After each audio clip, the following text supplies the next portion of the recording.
Welcome to Money Matters TV. My name is Paul Mitchell. I'm a Vice President with Beneficial Bank.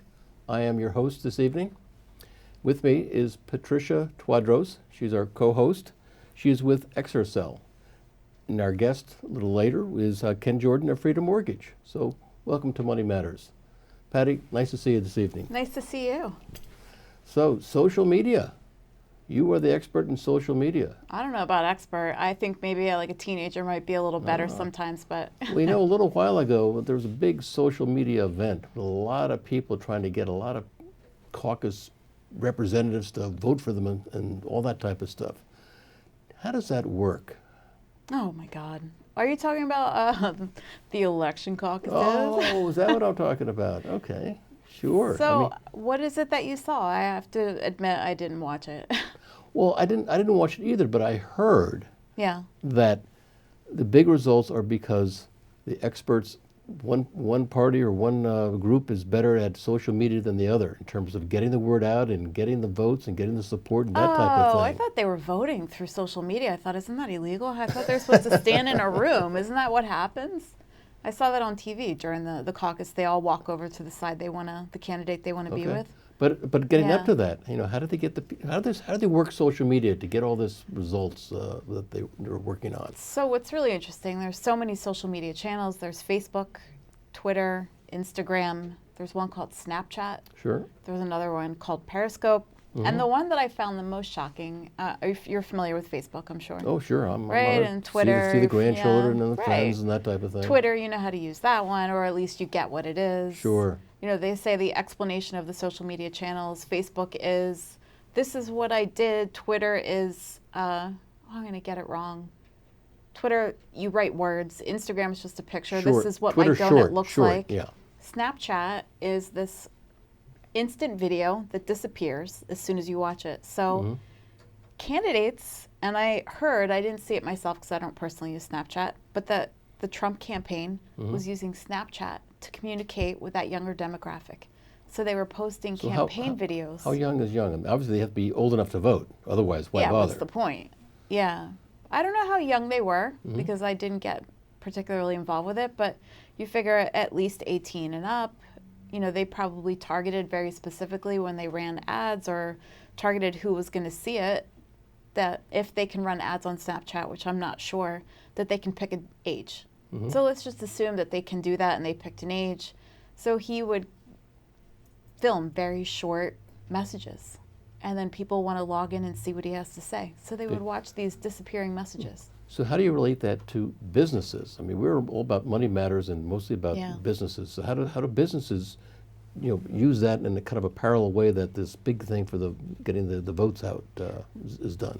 So social media, it's great. You can communicate with your customers, and it has to be very age specific. So if you were after a young demographic, teenagers, 18, 19, 20, let's say you're selling clothes of a girl store, Forever 21, the young teenager store.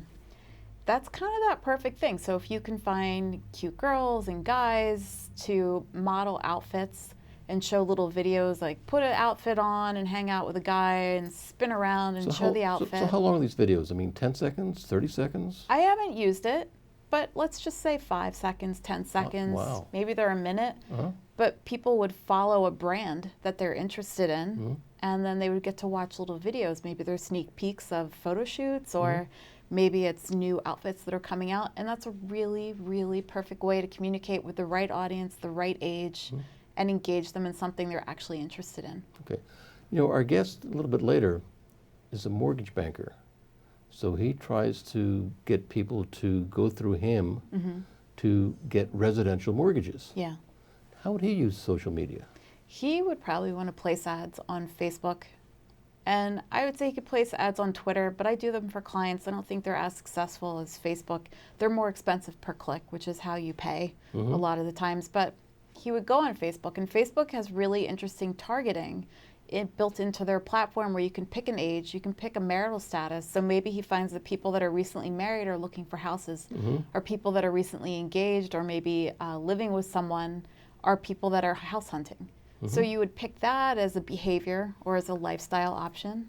Who gives you that list? I don't get it. I mean, I can pick it, Facebook's but holding it. He's the advertiser, right? So Right. he goes in, or I go in for him, Uh-huh. and I build this campaign, and I target a certain demographic. Let's say his average buyer is 25 and up. Mhm. So you put in your age, And 25 Facebook to whatever. has all this information. Facebook's, yeah. Okay, so I mean, it's supposed to be anonymous. I mean, my information is not supposed to be disclosed to lots of people. Well, he doesn't get your name. Okay. But when you go to your Facebook page to look at your grandkids' pictures, suddenly there's an ad for a house mortgage, great rates, Mhm. you know? And then you think, oh, yeah, I was thinking about buying a house, Mhm. buying a new house or buying a vacation home or whatever it is, and suddenly here's an ad for it, Mhm. which is really interesting. But I will tell you, I swear, and I think one day we're going to find out it's true, that they actually listen over your phone. Because I will not lie to you. Last night, I was talking to my boyfriend about something, and next thing you know, he goes and looks on his Facebook page, and there's an ad for exactly what we were talking about. I said, that's so weird. How did that ad show up? My goodness. Did you ever look it up? He said, no. I said, I Yeah. swear they're listening to us. Wow. And that's not some sort of paranoid behavior. I think it's interesting. You know, the most valuable company in the world now is Alphabet, which is a holding company for Google. Yeah. So, I mean, Google gets all of its money from, I guess, ads or something. Is Google social media? No, they sell advertising. So I just ran a campaign a couple weeks ago. What you're doing is the same thing as what you're doing on social media. You're buying ads and you're specifying keywords. Mm-hmm. So you would specify mortgage, new home, and you would do some research, figure out what the keywords are that if people are searching for a new house, maybe, and then websites like Zillow, you know, places where Real people estate, go to yeah. look at houses, they probably sell space on their website to Google. So Zillow makes money by people clicking on the ads for mortgages, and Google makes money because they sold somebody, like our Guest Freedom Mortgage, they sold them ad space. So he bought ad space, they made money on him. Zillow is placing script into their website to allow Google ads to be embedded in their page. So they made money. So how's that differentiated from social media? Social media is just that peer-to-peer communication where you're actually communicating with people. Somebody else. Okay, I see. Right? As Where opposed Google to is the search engine. or like a TV station. Yes. Or a magazine that Right. somebody picks it up, but it's not person-to-person type thing. Social Right. media is person-to-person. It's where you can follow someone and keep track of everything. Everything's organized by a person. Let's say you're looking at a person or a brand, they have a page, and you can follow that brand. You can subscribe to their page and get all their updates, coupons, things like that. So yeah, that's the difference. We were really excited when we talked about Google listening into a conversation. Yeah. Well, like I said, I heard that Google is worth, I don't know, what is it, I don't know, 500 billion or something like that. And Yeah, they passed Apple. Apple's only like 457 or something like that. Yeah, I think I heard it on CNN, and they made a joke about, and Apple's a mere. Yeah. You know what's interesting? I thought about that comment, and so I said, so what does Google do? How does it get its money, get some advertising? What is new and technologically whatever about advertising? It's like 100 years old, advertising. Yeah. So they just applied a new technology to an old business. Yes. That's It's all what it boils about down innovating. In technology, we call it the art of the pivot. That's the term that you'll hear from time to time. So there they were with their search engine, and then they thought, oh, I can make money by placing ads. to. Okay. Yeah. So the magazines and the newspapers that had all these ads, they're dying, they're going away. They're not actually going away, they're going online. So now Okay. my Vogue magazine I get on my iPad. It still has all the ads, Okay. but now they're, high def. But if I go to the newsstand, I'm probably not going to find Vogue anymore. No, you'll always find it. There's Okay. something about holding the magazine and turning the pages. Sure. I just can't imagine those things actually going away. I'm sure they will. Future Well- generations don't care. Newsweek went away, and Time magazine is about, seems like 6 pages. My dad used to collect them. Sure. Yeah. Yeah. Interesting. What are some of the Yeah. new other applications for social media these days? Other businesses or other ways you help people use social media? It's just, I want to say the same old, but it's a very consistent effort. You can't just occasionally manage your social media. I will tell you that if you go look at my Facebook page for Xercel, the last time I updated it was 8 months ago. It's pretty awful. Remember that expression, the shoemaker's kids never have shoes? That's right, yeah. Yeah, that's exactly the situation. I don't have time, and that's a good problem. But you have to consistently manage your page, so you need to post content, interact with fans. Otherwise, there's no value in it. Are blogs still a big thing? Yeah, and I especially find I have clients that are realtors that's huge for them. They blog about the houses and their open houses and neighborhoods. So it's a really important tool. So it's more conversational than just a plain ad. Yeah, it's an article. But I tried to keep a blog myself. I think I wrote 7 articles and then I forgot it existed. How many followers did you have? I have no idea. It's horrible.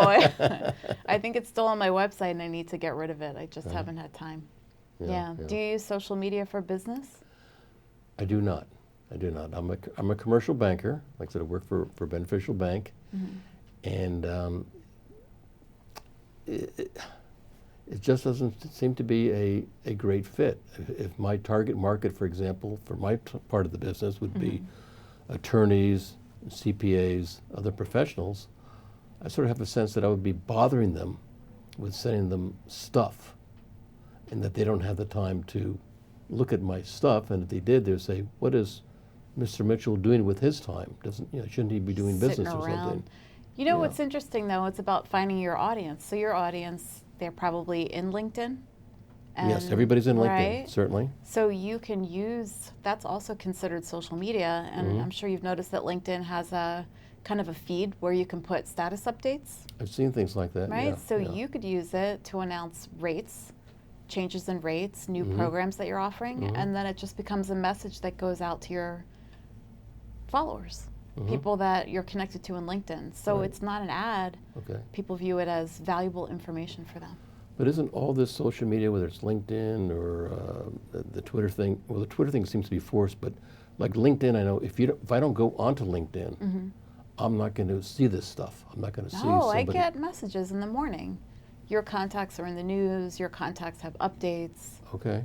So you can certainly put some status updates in there and see if it helps you. Okay, that's fascinating. Only ones I get, I think, are like it's somebody's birthday. So wish them happy birthday. So I do that. Or happy anniversary, right? Well, you know, a good part about Money Matters TV is that we have experts like you, Patty, that answer questions. So we have a question today from Tracy Janis of Marion.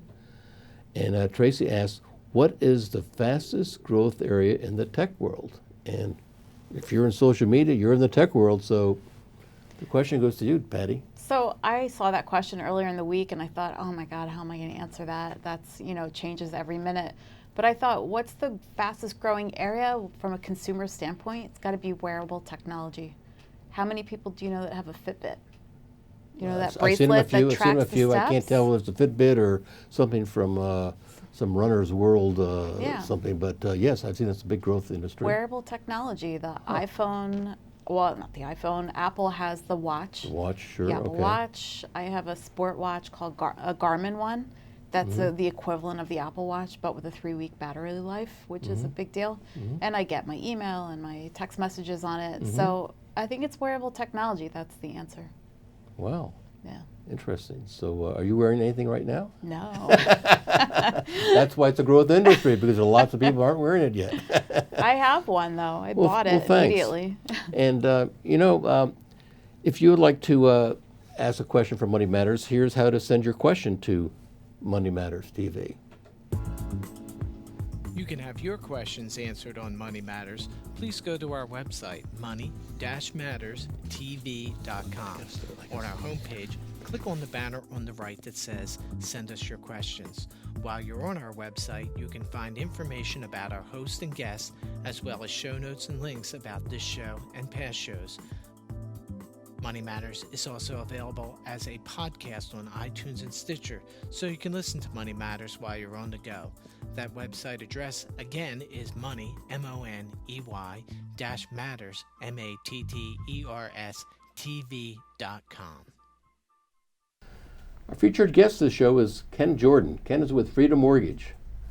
Ken's going to bring us up to date on what's going on in the mortgage industry. So Ken, I understand that some new mortgage laws went into effect in October of 2015. Could you explain what are these laws and how does it affect us? Sure. So in 2015, in October 2015, the TILA-RESPA Integrated Disclosure Act went into effect. TILA-RESPA Integrated Disclosure Act. My goodness. For short, we call it TRID, T-R-I-D.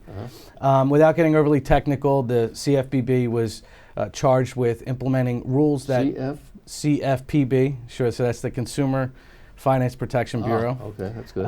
Was charged with putting in place what they believe to be mortgage guidelines and mortgage documents that were easier for the consumer to read and understand. And they also put in place certain waiting periods that are now mandatory that could sometimes add some length to the transaction. Overall, it's designed for consumer protection and give them the ample time to know exactly what it is they're signing. In fact, they call the Know Before You Owe is the program that the CFPB put out. So what do you think about it? Well, I think that its intention obviously was good. I think that the unintended consequences posed some difficulties in the industry. Most mortgage companies, if not all, had to revamp a lot of their computer systems to create the new forms that the CFPB created. Title companies who are charged with the closing services had to implement all new software so that they could create and work within the new paradigm of the documents. The fact that it was new, you had to get used to it. So there was some discomfort there. But overall, I think that the industry really did a terrific job, from the real estate agents to the title companies to the mortgage companies, in implementing the act with far less disruption than originally anticipated. How much time does it add to a closing?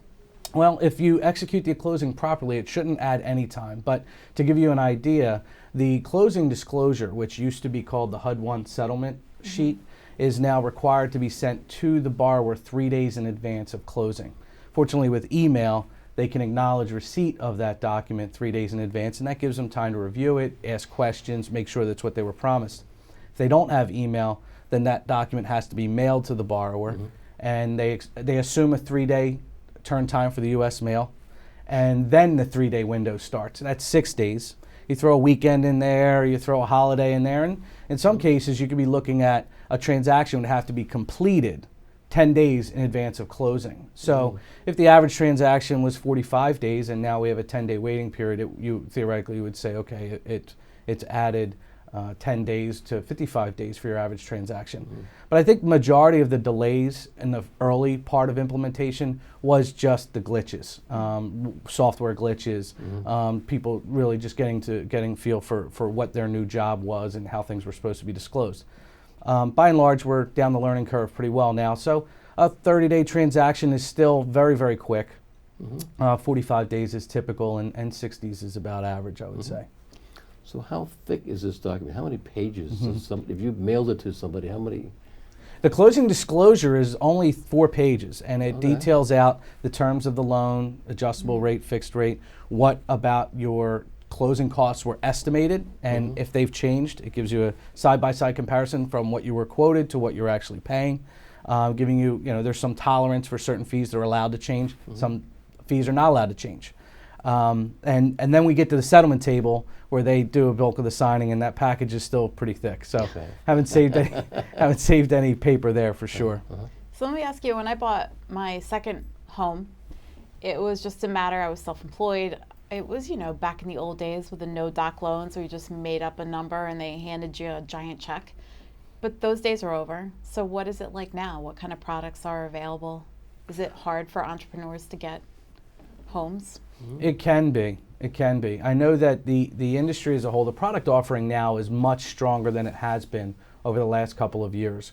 We're starting to see some underwriting guidelines that are softening, which is allowing people who maybe wouldn't qualify for a mortgage a couple years ago qualify today. But I think that they're making real common sense changes to the underwriting guidelines that are allowing that. Ultimately, though, your ability to repay the loan is really a large focus of the underwriter. And for a self-employed individual, the way they document ability to repay your loan is by looking at how much you've made over the last couple of years, and no longer do they use stated income. They go through your tax returns and they average out your losses and they average out your income so that they can determine what that qualifying income number is. Well, the real income is what you made in 2015 or what you intend to make in 2016 if things are looking up. But qualifying income is income that's deemed reliable moving forward, and the only way for us to determine that is by looking at the past. So entrepreneurs, if you have a lot of fluctuation in your tax returns, you could see a difference between what you qualify for, or the income you use to qualify versus the income that you actually, that comes in that helps you pay the bills. I just have one more thing about that. I was recently involved in looking for a house with my boyfriend for him to buy it out for me. And I found out that I would see these listings that say no PMI, 5% down, 3% down. I thought, so I called one of my friends who's a realtor, and she told me what the program was, and I called around and I finally found a banker who gave me the website. And if you were in a certain zip code, and it had to be like a high poverty zip code, and you could buy a home with that setup. Are you familiar with that program? So there are a number of community revitalization products that are out there that are intended to help borrowers get into a house with very little money and also keep their payments low. And I think that your products are going to be driven, those products are driven primarily by location, like you said, but also by income, making sure that the person who's qualifying doesn't make too much income to qualify for that particular program. But the no PMI products are... PMI again is? Sure, so private mortgage insurance. Which is an insurance policy that's written that ensures the lender that if there's a foreclosure that the 20% that the borrower didn't put down, that the lender is still protected. So the no PMI products are actually coming back into the marketplace with the product offering currently in a number of different ways. We have a resurgence in what we call piggyback loans, which you may remember, where you would take out a first mortgage for 80%, a 10% second mortgage, and then a 10% down payment. Allowing neither mortgage exceeds 80% of the value of the property, so therefore no PMI policy is necessary. However, the second mortgage is typically a line of credit on an adjustable rate, so there is some risk there, but you end up with a lower monthly payment. Is the second mortgage still from the same lender? Not always, no. A lot of times the second mortgage can be originated by the same originator, but may end up with a different servicing company or a different lender. And you're an originator? Correct. Okay, so you help that's how you help the borrower. Correct. Correct. So all these products, yeah. I have a couple of functions. My primary function is to help answer their questions and guide them through the process. Make sure that they're answering and that they understand their qualifying income versus their real income. Making sure they understand what options they have to bridge the gap between what they need to close and what they have to close, which is important. And my secondary function is to monitor and manage the details of the transaction. Myself and my team make sure that we keep the transaction on track. The paperwork that's supposed to come in comes in a timely fashion. Real estate transaction is not a passive process. Yeah. It doesn't happen by accident. You're a wrangler. Yeah, absolutely. It is an active. You must take an active role in ensuring that all the parts are going in the right direction, so there's no delays. On the prospective mortgage borrower, tradition in the old days, I would have to call the mortgage company and I'd get some kind of story. They would have to try to track it down or something like that. And maybe they could, maybe they couldn't. But nowadays, I would call you, and you would call the mortgage lender on my behalf and really find out what's going on. Something like that? Something like that. There is multiple channels in the lending industry, and I think the channel that you're describing would be more of a broker, a real estate originator, a mortgage originator who essentially decides which lender to send the loan to, and each lender has their own set of guidelines, their own set of fees. Yeah. We're what we call a direct lender. Okay, so that means that we underwrite, process, close, and fund all in our own name and to one set of guidelines. So my role is to simply manage the process and make sure that we're on track for closing and make sure that the borrower's program is consistent with their goals. That's great, but I always get nervous about having to call somebody that has to call somebody that has to call somebody. So you're in the process yourself. Who's your ideal client? So our ideal client is anyone who is looking to refinance their home to save money, looking to refinance their home to shorten their term, or looking to purchase a new home. I work primarily on a referral basis with real estate agents and past clients. I think that that is singularly the best part about our business, is that we're able to develop relationships not only with our past clients but with our real estate referral partners, and bring value to their business by being a valued asset, being there for them, but also being there for our past customers when they have questions, and seeking out opportunities to help them save money that they maybe did not know were there, because they're running their everyday lives and taking the kids to soccer practice, and it's our job to kind of see if there's any opportunities for them and reach out to them and let them know. So what advice would you give to a new mortgage seeker? The single most important thing you can do is to get pre-approved for your mortgage. Getting pre-approved allows your originator to sit down with you and really find out everything there is to know about your financial picture, so that you don't go out and fall in love with a house that you can't afford. When you work with mortgages, it is a very analytical process. We work with numbers and percentages. When you're buying a house, it's very emotional. So you really want to prevent against going out there and looking at houses you can't afford, because that can be kind of devastating. It also allows you to really lay out the groundwork and get a real clear picture of what the road ahead is going to look like, with regard to documentation, with regard to the appraisal, locking in interest rates, and giving you a foundation of knowledge rather than feeling your way around a dark room. How long will that process itself take? The pre-approval process can be as quick as 15 minutes, really, name, address, telephone number, social. But the pre-approval process that the process that I subscribe to is more of a consultative approach, where I'll usually spend about an hour with the borrower before they even go out and look at houses. And in that hour, we're going to cover what the underwriters look for in a mortgage application and how they fit that mold. We cover my role in the transaction. We cover their role in the transaction, what they're going to be asked for and when. And then we go over a monthly payment scenario and a cash out-of-pocket scenario. A lot of the borrowers really find that it gives them a lot of preparation for the next step. That's really good advice. Yeah. Yeah. So are we through the whole period of reacting to the great recession? Is that all over? It's all in the past now? Or there's still kind of some drippings left in terms of how it affects getting a mortgage these days? I think that we haven't forgotten about it as an industry. I think there is still an overwhelming willingness to make sure that we're putting responsible products on the street, and that people aren't put in situations that they can't afford their house. Even FHA recently announced, FHA would be the Federal Housing Authority, they typically first-time buyers will go through an FHA mortgage. FHA announced new changes to their student loan rules. If you had a student loan and it was deferred for at least 12 months, they didn't have to count that debt in your debt-to-income ratio. The reality is that loan's going to come due.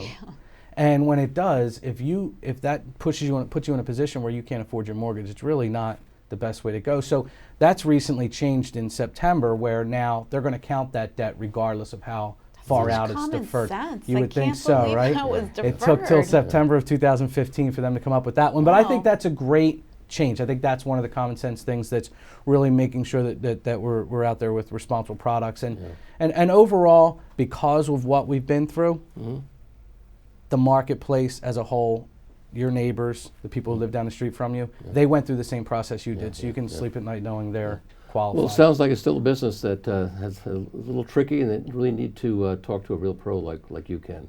Thanks. Absolutely. Thanks for being on the show. My pleasure. Our next guest is Derek A. Lemke. He's a CFP of Ellis Investment. So thanks for watching our show, and remember, your money matters.